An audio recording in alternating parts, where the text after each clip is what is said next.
Welcome everyone to the Plastic Pollution Coalition Global Webinar Series November 10th, 2021 edition.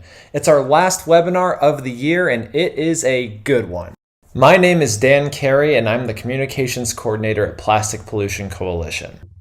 Thank you for joining our global webinar series, which brings our community together to share the latest information, tips, and resources to help stop the plastic pollution crisis.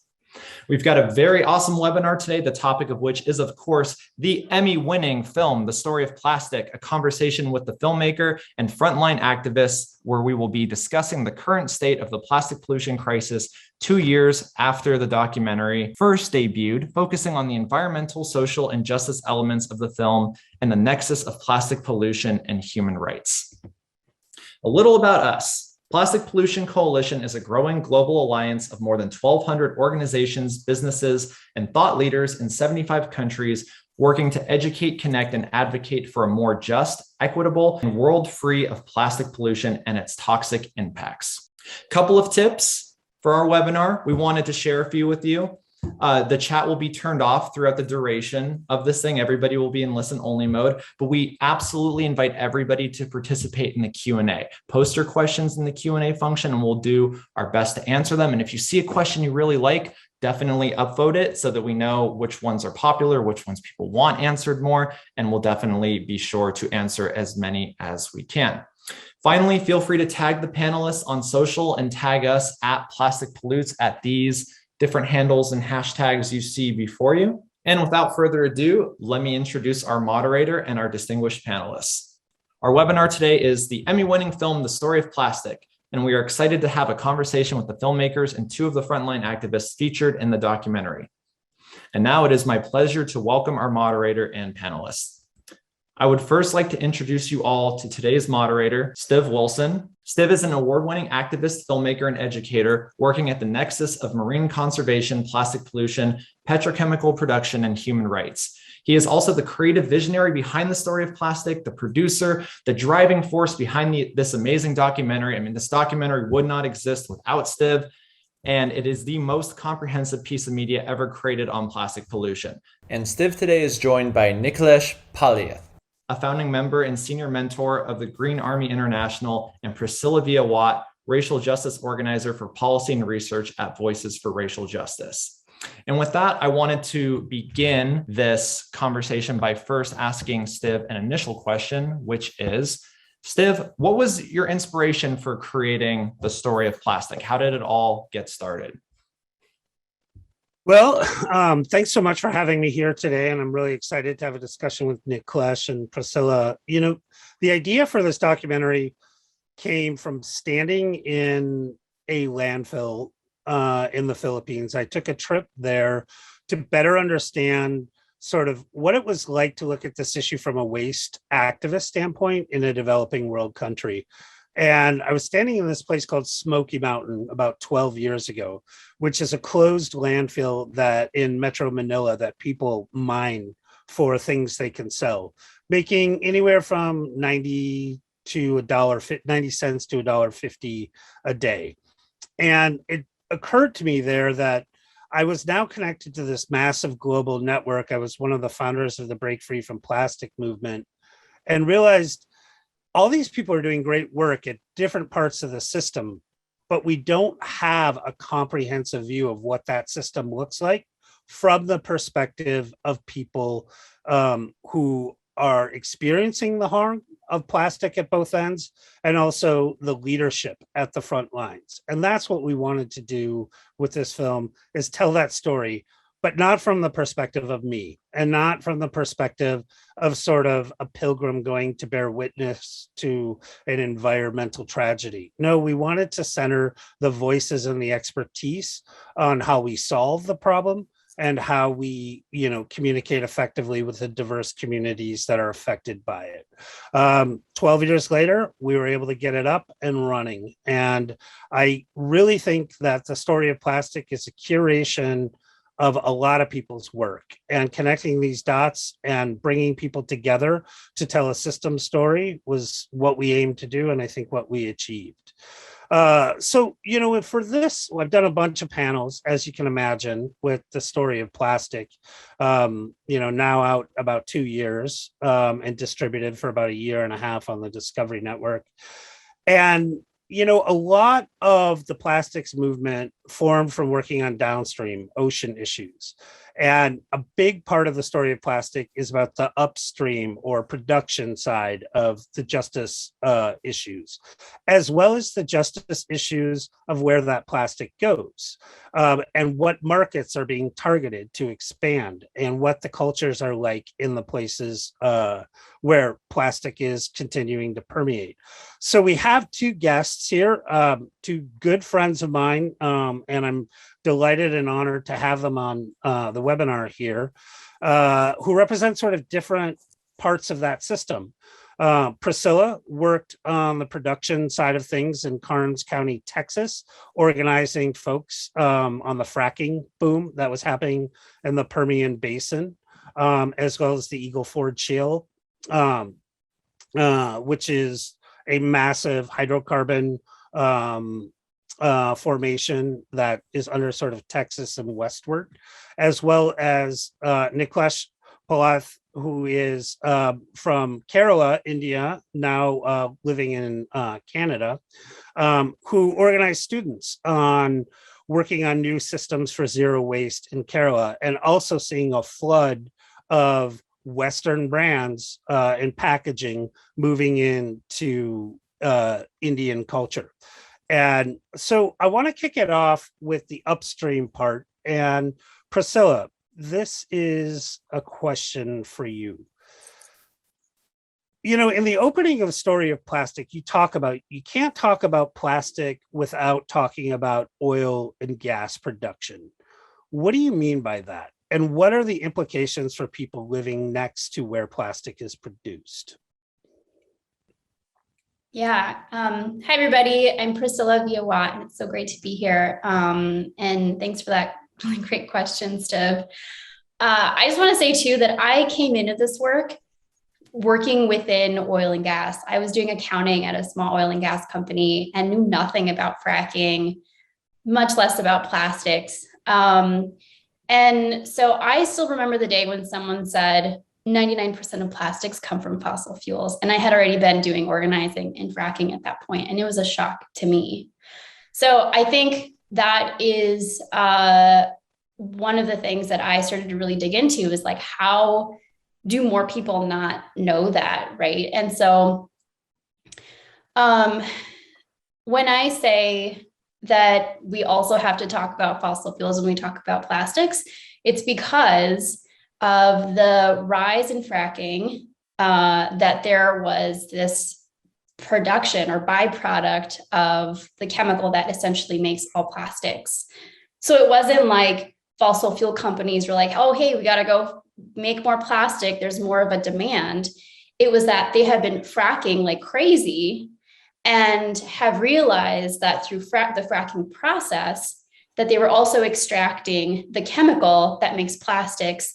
And we're having to really just basically burn it off, because there was no infrastructure, or at least at the time, there wasn't as much infrastructure in place to turn that chemical into plastics. So these fossil fuel companies were like, hey, we need to be investing in plastics infrastructure so we can profit from this chemical so that we're no longer having to burn it off. So I think for me, Stiv, when I say that, I think that's the main point, right? Is that it wasn't like these companies were seeing a demand in the rise of plastics. It's that they were seeing a demand in the supply, or rather an increase in the supply of the chemical that makes plastics. And so that's where this like huge boom and huge investments in plastics started to come from. And I think that's really important, because we're also seeing the investments in infrastructure for plastics are in predominantly BIPOC and low-income communities in the South, and as well as in Pennsylvania. And I think that's really important too, that they're not just putting these plastic producing facilities in the middle, just anywhere in a suburb. or in an affluent part of Houston, they're putting it where there are vulnerable communities and vulnerable people living there who are going to be exposed to the chemicals that are coming out of those types of facilities. And drilling down a little bit on that, Priscilla, I followed your career as your friend and colleague, and you've gone from organizing in rural Texas, and you've gone from oil and gas to then organizing against oil and gas in rural Texas, then to working on waste policy, and now working on racial justice. I see the through line and how it makes sense. Give me a sense of how all of these things work together and why they're important sort of root causes of plastic pollution, and how we cannot solve the plastic pollution issue without solving the justice issues associated with it. Oh yeah, that's a great question. I also want to just name in the chat that I saw a question come up about the chemical. It's ethane that's turned into ethylene. So that's that chemical that I kept talking about earlier. Yeah, it might seem like a total disconnect between doing racial justice now that I have been doing environmental justice work for so long. But for me, it's like I couldn't help but see that connection to plastic pollution, environmental pollution, and how the systemic racism that is a part of our society is contributing to that. And I think one of the prime examples that I can give is that in Texas, the communities that I was working with, the people that I was working with, lived a couple hundred feet from a massive frac site. And that is possible because of the laws in Texas that basically don't provide any sort of legal legal parameters for how far from a home you can basically frack the ground. And so that was one of the things that I advocated for with communities in Texas, but it just kind of went on deaf ears. Like, we weren't heard. Legislators basically felt like they had their hands tied. But even that, I kind of want to break down in that, like, it's such a huge, complicated topic to really dissect. But if you look at just the representation in Texas, like, legislators are not representative of the people that live in the state, right? And so you already have that disconnect. You have people who are wealthier, people who don't live or who haven't lived in rural parts of the state who aren't, I can't name one legislator in Texas that lives within 100 feet of a frac site. And that's not coincidental. That is very purposeful, right? And so because there are lack of policies that protect people, you have more of those injustices falling on the people who can't necessarily have access to that kind of power. And then you have people in power who aren't willing to give some of that up in order to do the right thing for the people that they're serving. And so for me, having moved from Texas to Minnesota, and I see that a lot of the attendees are I saw some Minnesota folks. Having moved here, one of the main issues, or two of the main issues that I've been hearing, is the pipeline to Line 3, and then also incineration. And again, what's going on there? Line 3 is going through Indigenous territory, and incinerators in Minnesota, or at least here in Minneapolis, is in a predominantly Black neighborhood. So again, you see these same patterns over and over. And I just really want to emphasize the fact that that is not coincidental. That is a byproduct of a racist, systemic society that we live in. And people here are fighting. They have been fighting that incinerator to be shut down, and nothing has happened.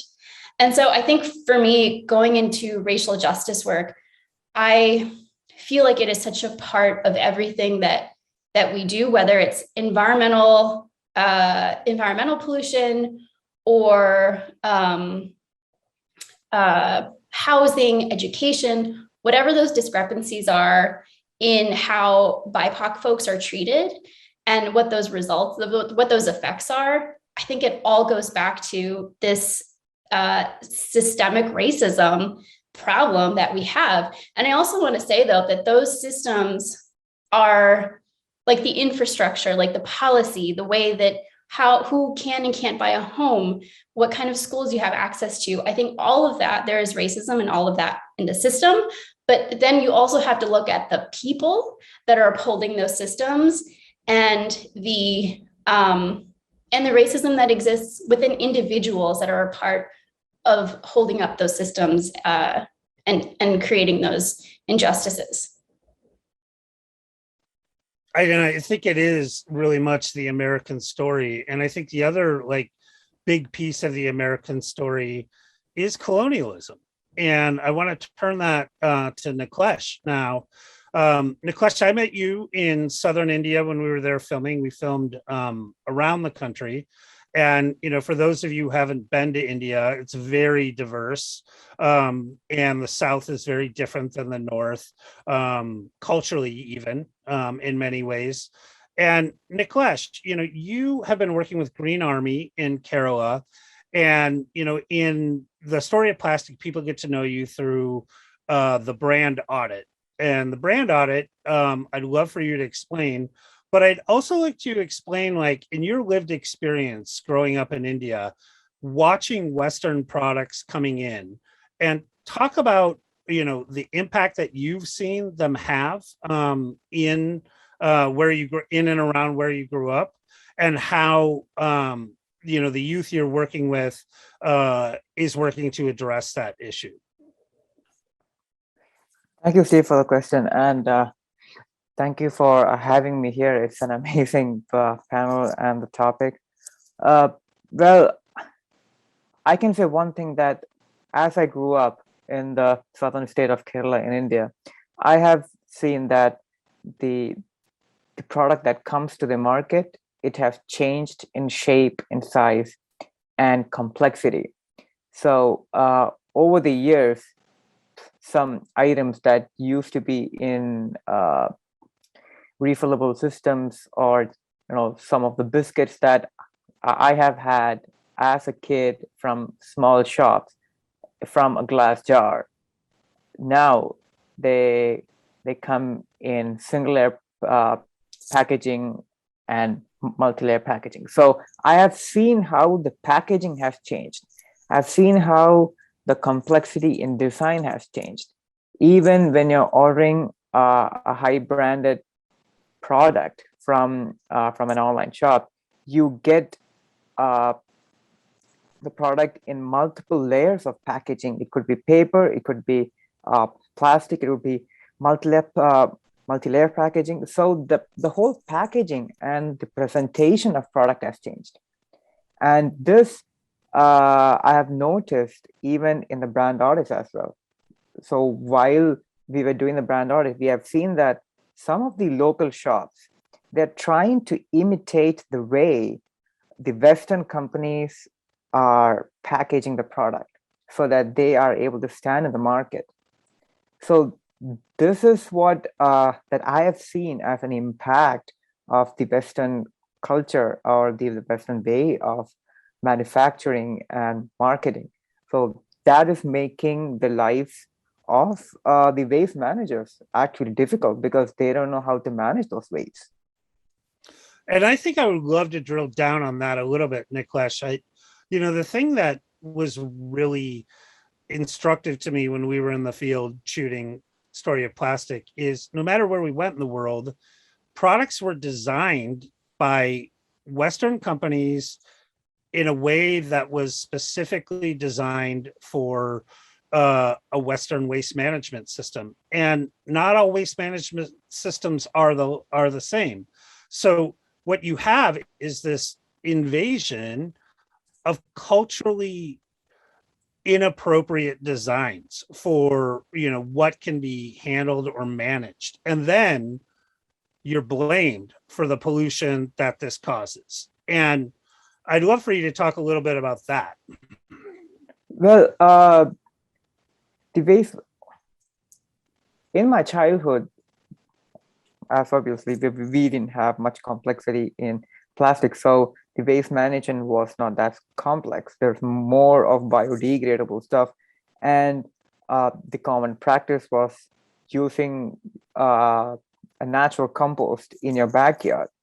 So most of the houses in India, in the rural and in the semi-urban, they use backyard composting. They just throw it in a pit where most of the packaging used to be paper, and if at all there is packaging. So we had a very nature-based waste management system. And then as the packaging changed, the waste management system didn't cope up because it was an explosion of new styles of packaging. So talking about that, that is how the difference in waste management styles led to the crisis, because even right now, the municipalities does not have the technology to treat every type of waste streams and every type of plastics. I have been to processor or segregation yards, which handle the waste from almost 1 million households from the city of Trivandrum. And he doesn't know, he collects everything from the city, and then he doesn't know who to give it to. For some item, there is no market. So the waste management system was different in the first place. And then when there's an explosion of complexity, the waste management system could not cope up, and now we are getting the blame. So tell me a little bit about the brand audit and how the brand audit has helped to create data and leverage for you to actually push back on that blame that is being thrust upon you from the companies that are based in the West. And first, maybe start with explaining for the viewers here, what a brand audit is, and then how you were implementing this into the Green Army system and the kids there working to carry this out. So the brand audit methodology is, we follow the methodology of break free from plastic, and we were doing that in 2018. So in the brand audit process, we try to identify who manufacture those products so that we can put the accountability of managing the waste that is generated from the use of those products. And I think the example that I used in the film is, I think it's still relevant. If you're buying a packet of chips, then as a consumer, I'm essentially buying the chips and not the packaging that comes with it. As a consumer, due to lack of choice, I'm forced to buy a chips that comes in multi-layer packaging. So the designer or the owner of that brand who designed that product should take up the responsibility of dealing with that waste. So brand audit is a tool to identify who is responsible for that waste. And then the beauty with brand audit is that we are trying to find the parent company, because there are multiple manufacturers, and most of them get linked to a very few or a handful of parent companies. So that is how we use brand audit as a tool, not only to bring in accountability, but also to teach children, because Green Army, we try to teach children what is zero waste and what those problems are. And we don't want the children to grow up with the belief that the government and the system is not doing enough. We want them to know that it is sometimes the government is helpless. I mean, they don't have the necessary technology or the resources, financial and manpower, to deal with such complex systems. So we want the children to know these are the names who are actually making the crisis. It's not the government. It's not your lifestyle. It is not because you chose to buy it.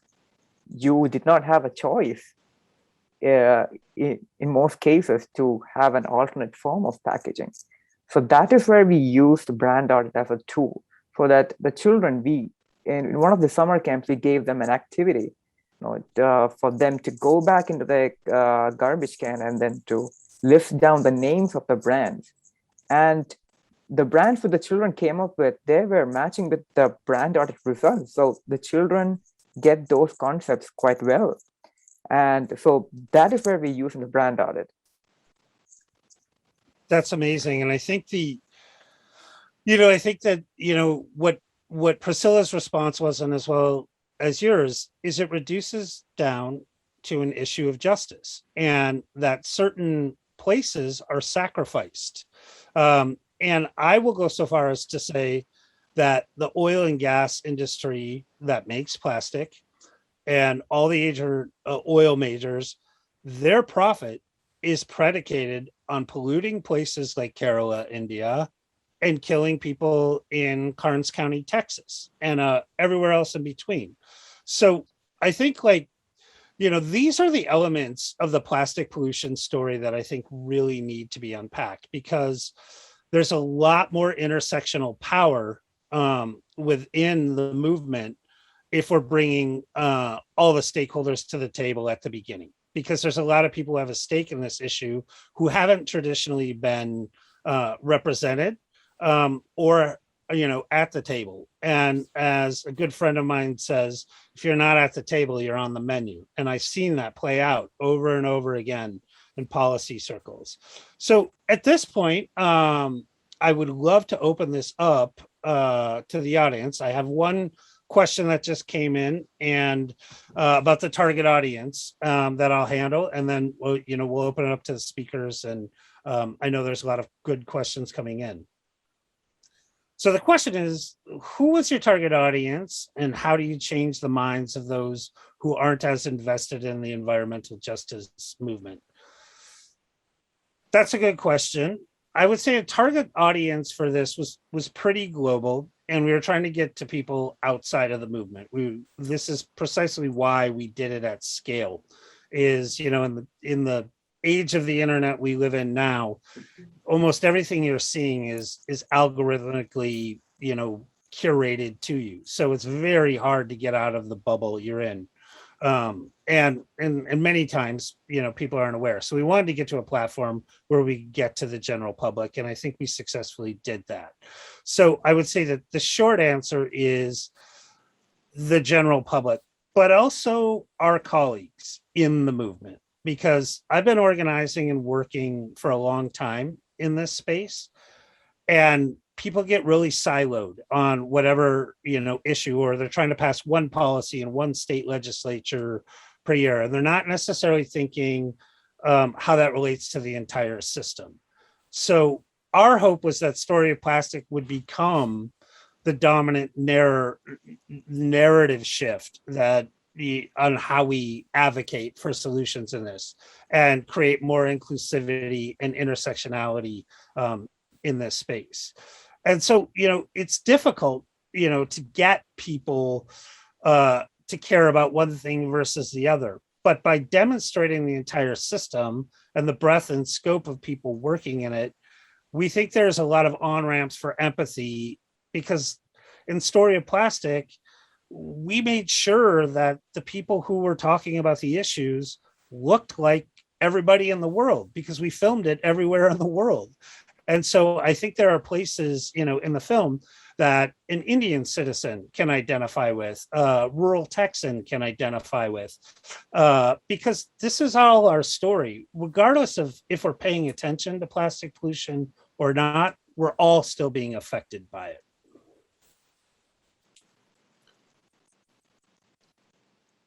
So Nikhilesh, this is from the chat. I'm going to ask a question from one of the listeners. How can current efforts combating plastic pollution contribute to dignified work opportunities for crisis-affected communities? For example, those receiving humanitarian assistance, which is probably very packaged. Thank you so much for that question. It's actually for the youth, because many people don't believe that there is a career or a dignified work that can be done, or there's a potential for that. And combating the pollution, I can give the example of myself. I was a sales engineer in a valve manufacturing company who used to sell valves to coal-fired power plants. And then after that, I shifted to this environmental NGO in Kerala, and then started working on zero-waste projects, grassroots projects. And now I did my master's in environmental systems engineering, and in Canada doing project at the sustainability office in my university. So if you have to combat the plastic pollution, there's a whole defining of the system, from material distribution to supply chain to shelf life of products. If you want to eliminate the food packaging, which ensures a bigger shelf life, then your markets, your supermarket, everything is going to look different. The size of the container is going to be different. So if you look at each of those aspects in the whole value chain or in the life cycle, there needs to be intervention at every single step. It's not just at the end, once the waste is created. So all of those interventions require dignified work. It requires skills. Systems need to be engineered, designed. Food manufacturing needs to be changed. Product designs need to be changed. So if you ask me, if you're combating plastic crisis or pollution, at every stage of the product, there is a career opportunity. There is an opportunity for change. And each of those, it is important that the youth understand that this is dignified work and it is not just waste picking, because we are trying to change the system and how it used to be. Priscilla, you've had to wrestle with a lot of these questions. The world is fueled right now on fossil fuels. And there's this concept of a just transition, which is very important to the movement. What does that mean? When we're talking about getting off of fossil fuels, what do we mean when we're talking about a just transition? I think the key element that has always stood out for me is a shift in power, right? It's not just about getting off of fossil fuels. It's that recognizing that fossil fuels are a huge contributor to climate change and have immediate day-to-day impacts on people, for me, is what to focus on when we talk about fossil fuels. So when we talk about shifting away from fossil fuels or fuel cars fueled by gasoline, I think that's kind of what I hear, is that the way things are going now isn't working. It's not working for climate. It's not working for the communities that are living near where the fossil fuels are being produced and made. So we have to transition away from that in order for people to thrive, not just survive in, but for us as like humanity to be able to thrive in. And let me drill down a little bit more on the question too. You mentioned essentially transforming power. What do we mean by that? And I want to tee up a few things. Traditionally, plastic pollution, right or wrong, the alarm bells were largely sounded by people who were living next to water that was inundated with plastic. It was washing up on beaches. And we also know in many parts of the United States, for example, if you live on the beach, you're probably in a pretty wealthy zip code. And so this issue became, a cause celeb, I think, of people call them white coastal elites or this sort of thing. And, when we talk about so a lot of people in the space, a lot of the people who are in the NGOs, who are the field campaigners, etc., are white and coming from white-led organizations. When we talk about transforming power, both as an equity and a strategy standpoint, I'd love for you to drill down on those. The equity part, I think most people get. The strategy part, I think, is really important too. Yeah, I think so. To what you said earlier, right, about if you're not at the table, you're on the menu. I think the people who are not just at the table matters, but who's creating the table? Who is initiating those conversations? What organizations have the most power currently, that have a huge audience or that are trusted, right? I think those that's the kind of power transformation I'm talking about. I think a great thing that the film did is illuminated some of the efforts, small scale grassroots efforts that are happening across the world when it comes to plastic pollution. And traditionally, like that just hasn't been how environmental issues have been targeted or like dealt with, right? Like it hasn't been come meet us in rural Texas and let's figure out how to solve this problem. It's like, let's go to Berkeley, California and like talk about it. So like, so I'm saying like, let's, no shade to folks in Berkeley, but like those kinds, like how and where and who's leading those conversations, I think really matters. And so there's that piece, right? Like in the environmental NGO world. But then I think for me too, it's like fossil fuel companies are the ones that are producing plastics. Like they're the ones calling the shots and making those decisions. And legislators are like, yep, absolutely, we're doing that. And so for me, it's also like, how do we start to like elevate people, like the people who are facing those issues and problems, and make sure that they're being heard, that their voices have just as much or more power than some of these like CEOs of Shell and, you know, Exxon companies. Yeah, it's astonishing to me, the rare moments I'm able to have a conversation with, you know, a oil and gas major executive, and just how out of touch they actually are with the reality of what happens to people, you know, living next to their plants. But I want to ask, you know, what is that effect? This is sort of a summary of a question from one of the listeners of the webinar. And I want to put it to both, first to Nikhilesh and then to Priscilla. What are the health impacts you've seen? So, you know, Nikhilesh from the, you know, downstream side of inundated with packaging that is not culturally appropriate to the management system. What is the reality for people living in that? And then to Priscilla on the upstream side of it. Well, in the, I would like to use an example from one of my visits to the segregation yard. It was really an eye-opener for me. The employees of that place, they don't have the necessary equipment. They're dealing with plastics.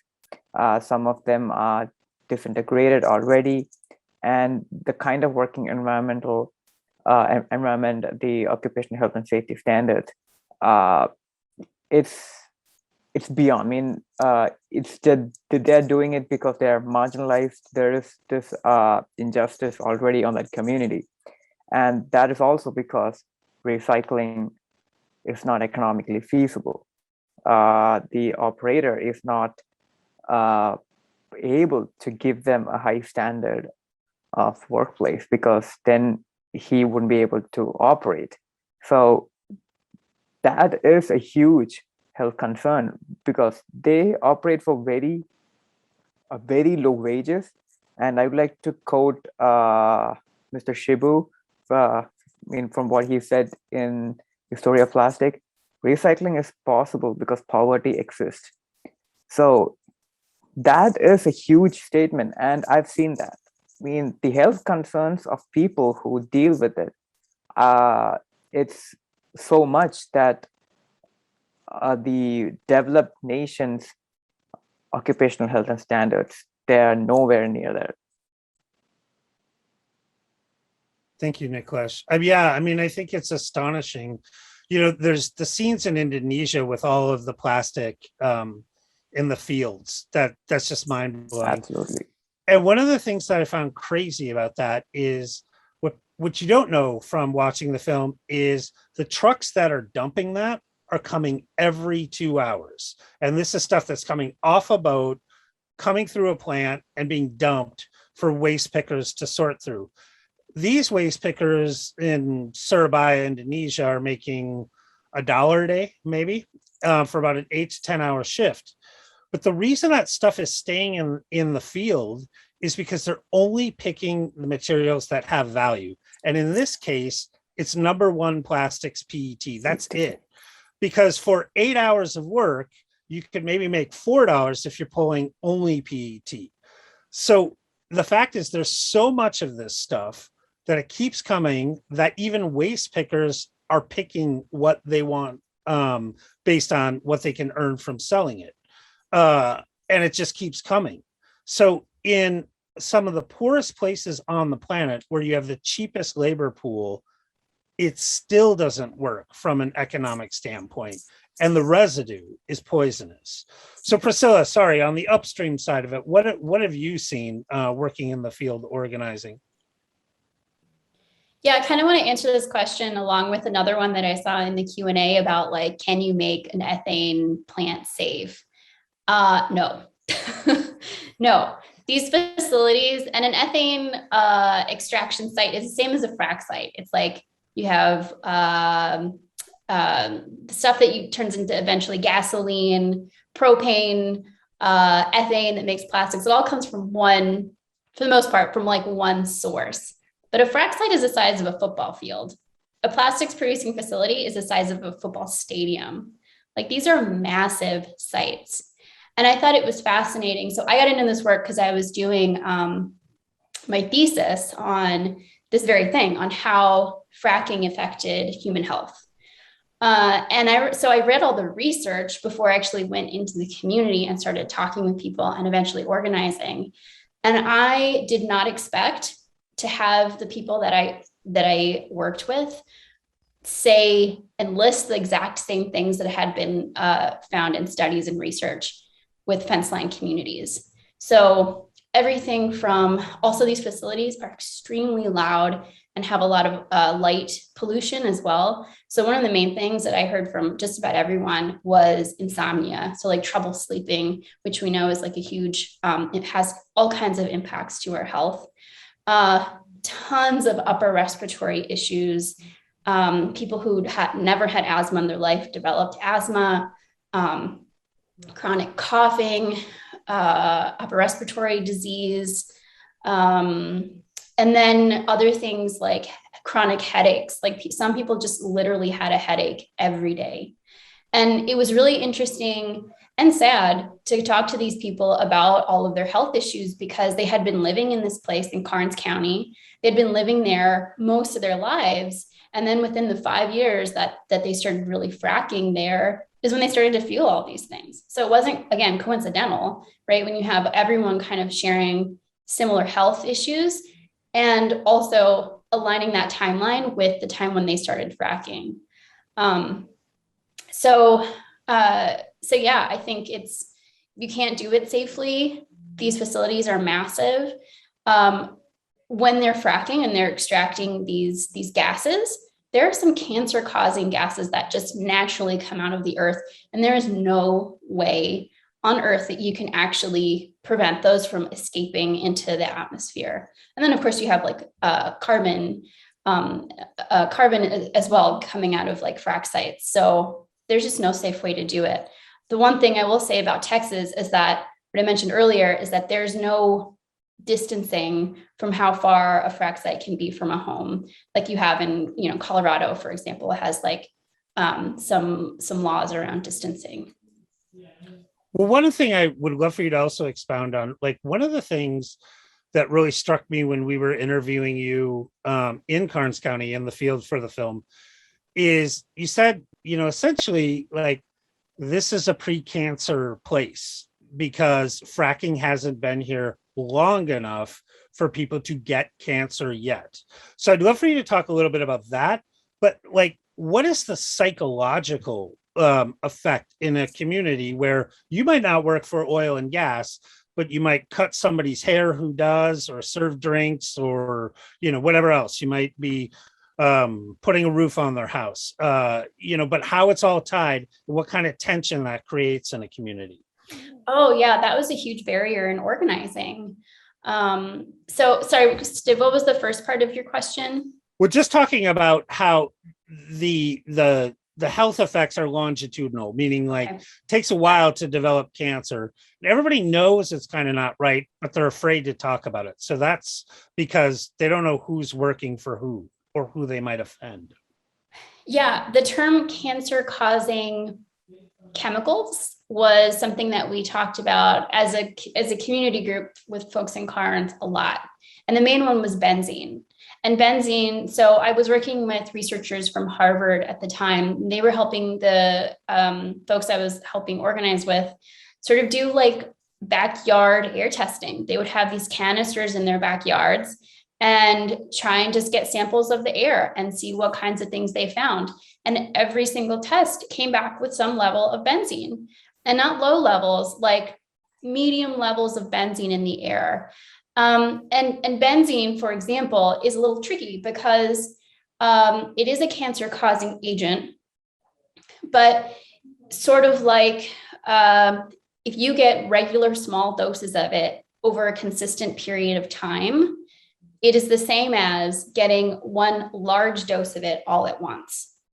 And what that means is essentially that will turn into, or that will eventually lead to the person developing some sort of cancer. And to be honest, I don't know that I ever had that like straight up conversation with anyone that lived there, because that's hard to hear. It is hard to hear that you're breathing in chemicals that could eventually cause cancer, right? But in terms of the barriers and like with some of the folks not wanting to organize and not wanting to do anything about it, is because they were, first off, like pretty low income. And so without getting into the specifics, in Texas, the way that land ownership works, basically a lot of these people just got like $5,000 checks in the mail every month because they were fracking there. And so that was one barrier for people to talking. It's like they don't want to bite the hand that feeds them. And $500 might not sound like a lot, but for people that were living in Karnes County, it was a huge amount. It was one of the poorest counties in the state prior to them fracking there, right? So that was one barrier. And then the other, like you said, was just that they had friends, families, neighbors, people who owned businesses that were thriving because of fracking. And so they didn't want to speak out against this business that was really helping the community sort of come out of this, come out of poverty in a way, right? So like, there's just so many reasons that people didn't want to organize, didn't want to feel like they were going against what was essentially what they felt like was good for the community economically. But what got them to wanting to organize eventually was that they were feeling those health issues on a daily basis. And that was just something that was really hard to ignore. It's like the damage is done before the will to change has happened. So let's wrap this up a bit. I'm going to hand it back to Dan in a minute. Nikhilesh and Priscilla, just quickly in 30 seconds or less, each of you, what gives you hope? And how is this experience? How do you keep getting up in the morning? I can go first. I think for me, not every day, but if I look back at the last 2 years or 3 or 4 years that I've been doing this work, I recognize that there are more and more people doing something about it. I see change. I see the beginnings of change happening. And for me, that's a huge hope. Thanks, Nikhilesh. For me, I think working more with children and youth, the way they realize the root cause of the whole crisis, they are not blaming it on the government who is not able to manage the waste, but they are starting to identify who's accountable for that. So that perception gives me hope that, the society is changing, the next generation is changing, so that would create a pressure on the policymakers to change as well.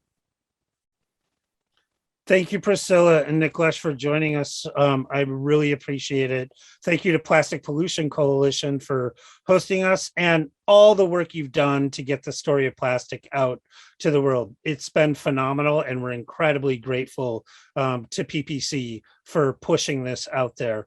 The next film we're working on, we'll start shooting in the spring, where we'll be going deep into the upstream issues and causes of plastic pollution. And the racial justice, economic justice, and environmental justice implications.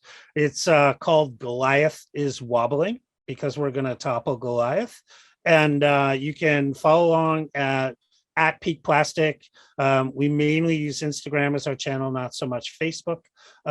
but you'll be able to see information as that develops. It'll be a much bigger scale than the story of plastic, and we're really excited. So I'm going to kick it back to Dan and say thank you to PPC once again.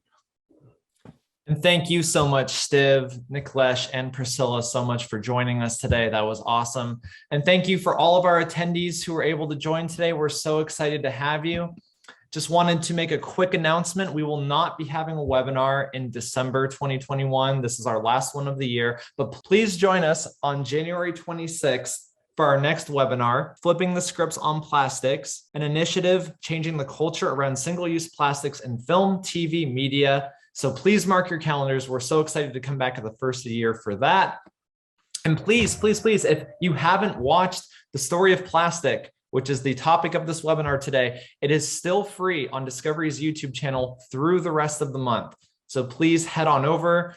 It's an amazing documentary. Again, the most comprehensive piece of media ever produced on plastic pollution. Please watch it and share it widely. If you haven't already, please join our global coalition. It's free to join, and we welcome everyone, including individuals, businesses, and nonprofits interested in joining our cause for a more just, equitable world free of plastic pollution. Also, please be sure to connect with us on social media to learn more. Thank you to everyone who joined us today. Thank you to our Plastic Pollution Coalition member groups and partners who shared this webinar with their communities and networks. And we look forward to seeing you back here on January 26th.